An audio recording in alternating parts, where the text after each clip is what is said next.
The Redmi Note 6 Pro recently arrived in India, and to be honest, most of us were rather disappointed. I mean, it's just not exciting as, say, the Redmi Note 5 Pro. But does that make the Redmi Note 6 Pro a bad phone or a phone you shouldn't buy? Well, let's find out.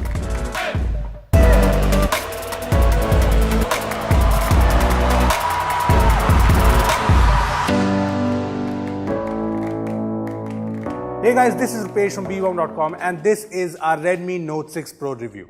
Before we start, let me tell you that this video has been sponsored by Capes, which brings some high quality and good looking skins for smartphones, laptops, headphones and a lot more. I'll talk more about Capes skins later on, so stay tuned for that. Now let's talk about the Redmi Note 6 Pro. So we've all established that the new Redmi Note 6 Pro is a minor upgrade to the Redmi Note 5 Pro, but what difference does the minor upgrades make? Well, let's start with the design and build, where the biggest change is this huge notch here, which I'm not a fan of. Sure, it gives the phone a more modern look, but next to the Realme U1, which has the trendy new teardrop notch, the Redmi Note 6 Pro looks a little bland. Anyway, so what does the new notch feature? Well, it includes the new dual camera setup, the very dim notification LED and the usual sensors. There's no IR face unlock or a front camera flash in this huge notch, so that's a little disappointing. However, there's one positive that this big notch brings, and that's the bigger display. It's a 6.26-inch IPS LCD display here, and it's as good as it gets in this price range. Sure, I would have liked Gorilla Glass 6 or at least 5, but the display quality here is on point. It's vibrant, it gets decently bright, and the colors seem natural too. It's definitely a great display for a budget smartphone. Coming back to the build quality, there's one more change here, and that's the P2I coating for splash resistance, which is a nice addition. This means that the Redmi Note 6 Pro should be fine with occasional spills or splashes, so that's great to have, especially for a budget phone. Apart from that, the Note 6 Pro is pretty much the same as the Note 5 Pro. You get the usual buttons, the decently fast fingerprint scanner on the back, the hybrid SIM slot, the IR blaster and the headphone jack on top, and the dated micro USB port on the bottom. So the Redmi Note 6 Pro has most of the things covered, but even with all of that, I just find the design of the Note 6 Pro a little bland. And that's because this Xiaomi design just seems a little stagnant now. Our Redmi Note 6 Pro looks good though, and that's thanks to this nice skin from Capes. This is the brand new black matrix skin from Cape, and it makes the phone look premium while protecting it against scratches. This also offers a nice grip, so holding the phone is definitely better with this skin. These skins use high quality 3M materials which will not leave any residue behind, so that's cool. Capes offers a lot of other great high quality skins, and as you can see, they all look really good. Cape skins are available for almost all popular phones, laptops, headphones and more at prices starting at just Rs 399. Plus, bBomb subscribers can get a discount of 10% by using the code bBomb. So what are you waiting for? Check out Cape skins from the link in the description below. Moving on to the other upgrades in the Redmi Note 6 Pro, and that's the cameras. So the Redmi Note 5 Pro had some great cameras. So how does the improved 12 plus 5 megapixel dual camera setup on the Note 6 Pro fare? Well, it's pretty good. So I've been taking a lot of pictures from the Redmi Note 6 Pro, and as we saw in our first impressions video, it's clearly better than the Redmi Note 5 Pro. Be it in daytime or low light, the Redmi Note 6 Pro just captures photos with more detail, sharpness and higher dynamic range. Yes, some low light photos have a little noise, but for a budget phone, these photos are great. The portrait mode too seems improved, with photos having better colors and better background blur. The edge detection is still finicky though, but it's not bad, so I'll take it. Plus, you can now adjust the background blur, so that's pretty handy. There's also the new light trails feature that lets you turn the blur into different kinds of artistic light trails. There's also studio lighting effects, which is fun, but it messes up the edge detection, so I'm not a fan of it. Well, overall, the rear cameras of the Redmi Note 6 Pro are definitely best in class, and even when compared to the competition, the Redmi Note 6 Pro is just better in almost all scenarios, which is definitely impressive. Things do get a little disappointing on the video front since there's no 4K or 1080p at 60 FPS support. But the 1080p at 30 FPS videos are decent enough. Here, look at this. As you can see, the video quality is decent and things are pretty stable thanks to EIS.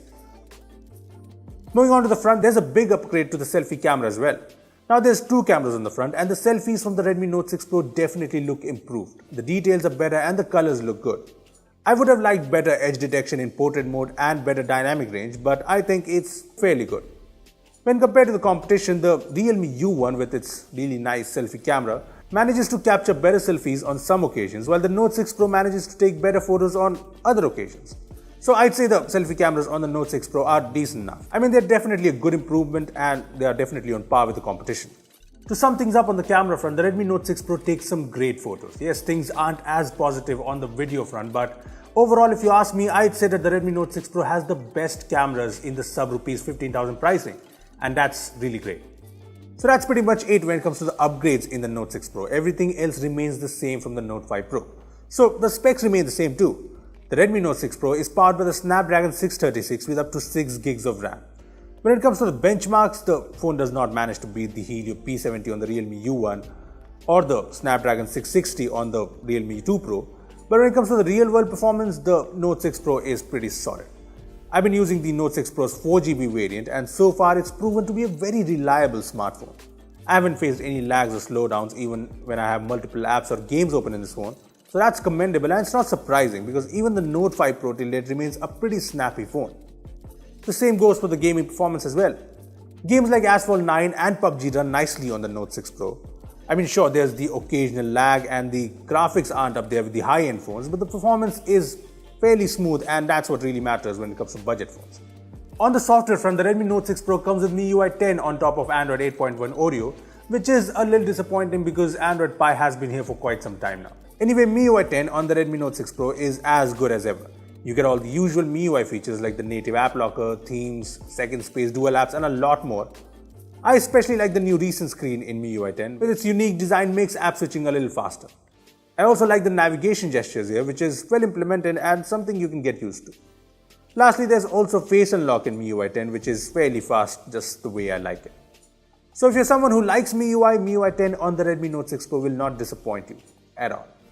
Next up, the Redmi Note 6 Pro comes with the same 4000 mAh battery with Quick Charge 3.0 support. Talking about the battery performance first, the Note 6 Pro's massive battery manages to last long, even with its bigger display.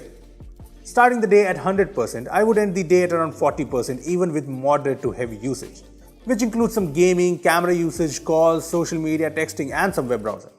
Well, you can trust the Note 6 Pro to last you more than a day on most occasions. When it comes to charging, the Redmi Note 6 Pro supports Quick Charge 3.0, but like the Redmi Note 5 Pro, there's still no fast charger in the box. With a 5V 2A charger in the box, the Note 6 Pro goes from 10 to 100% in around 2 hours 15 minutes, which is not too bad, but we also tested things out with a fast charger. With a fast charger, the Redmi Note 6 Pro went from 10 to 100% in around 2 hours, so it's not a huge difference really, but yeah, if you want slightly faster charging, you'll have to buy a fast charger separately. Lastly, on the connectivity front, the Redmi Note 6 Pro has you pretty much covered. There is dual SIM with dual 4G VoLTE support, Bluetooth 5.0 and support for both 2.4 GHz and 5 GHz Wi-Fi networks. Also, a lot of you guys wanted to know if the Redmi Note 6 Pro had the Widevine L1 license. Well, it does not, so no, you won't be able to watch HD videos on Netflix and Prime Video on the Note 6 Pro. Well, that's pretty much it when it comes to our Redmi Note 6 Pro review, and the big question here is, should you buy the Redmi Note 6 Pro at Rs 14,000?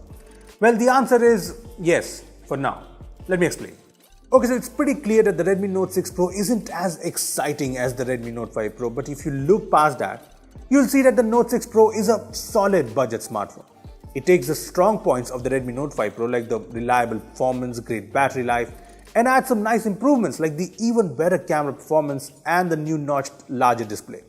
Yes, the design is a little boring, there's still no 4K support or fast charger in the box, but these aren't necessarily deal breakers. So if you're looking for a solid all-around budget smartphone right now, I will recommend you to go for the Redmi Note 6 Pro. However, there are some alternatives as well. There's the Realme U1, whose review we are working on, and the Realme 2 Pro, which bring faster processors and a more premium looking design. Although they do fall short on the camera front and they have ColorOS, which is not something many people like. Also, if you can wait, the ZenFone Max Pro M2 is coming soon, and from what we have seen in the teasers and leaks, the ZenFone Max Pro M2 will bring a more premium design and a faster processor along with stock Android. So the Redmi Note 6 Pro is going to face some really tough competition in the coming days, and if you're in no hurry, I suggest you to wait because things are about to get more interesting. Well, that was our review of the Redmi Note 6 Pro, but if you still have any more questions on the phone, just comment below and we'll make sure to answer them for the first 1 hour. So comment below. Also, give this video a thumbs up if you enjoyed it and share it with your friends who have been confused about buying the Redmi Note 6 Pro. Lastly, subscribe to our channel for more amazing tech videos. Well, that's me signing off. Thanks for watching and I will see you in the next one.